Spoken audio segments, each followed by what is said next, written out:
على رسوله الكريم أما بعد فأعوذ بالله من الشيطان الرجيم بسم الله الرحمن الرحيم ورفعنا لك ذكرك صدق الله العظيم وصدق رسوله النبي الأمين المبين المتين الكريم ونحن ولا ذلك لمن الشاهدين الشاكرين والحمد لله رب العالمين কোরআনুল মাজিদ ফুরকানুল হামিদ হতে আয়াত কারিমা তেলাওয়াত করেছি আপনাদের সম্মুখে।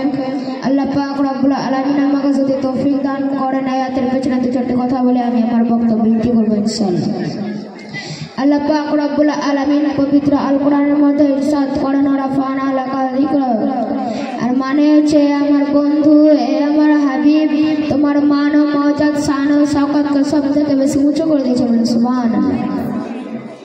हमारे नबी पाक सल्लल्लाहु ताला अलैहि वसल्लम के खास साहबी हजरत अबू बकर सिद्दीक রাদিয়াল্লাহু তাআলা আনহু হযরত আবু বকর সিদ্দিক রাদিয়াল্লাহু তাআলা আনহু নবীর নিকটে যাচ্ছিলেন। নবীর নিকটে যেতে যেতে গাছের নিকটে থেমে গেলেন। সেটা কোনো সাধারণ গাছ নয়, সেটা আমার নবী পাক সাল্লাল্লাহু তাআলা আলাইহি ওয়াসাল্লাম বিশ্রাম নিতেন। হযরত আবু বকর সিদ্দিক রাদিয়াল্লাহু তাআলা আনহু দেখতে আছেন গাছের মধ্যে একটি বড় লম্বা চুল লটকে আছে। হযরত আবু বকর সিদ্দিক রাদিয়াল্লাহু তাআলা আনহু চিন্তা করতে আছেন সেই যুগে নবীরা বাবলি চুল রাখতেন, সেটা নবীর চুল মনে করে হাতের মধ্যে রাখলেন। কোন ভাবে রাখলেন? আমরা পবিত্র আল কোরআন যে আদব সহকারে হাতের মধ্যে নিয়ে চুমু দিই, সেরকম ভাবে হযরত আবু বকর সিদ্দিক রাদিয়াল্লাহু তাআলা আনহু চুলটাকে নিয়ে চুমু দিলেন। তিনি নবীর নিকটে না গিয়ে বাড়ি ফিরে এলেন।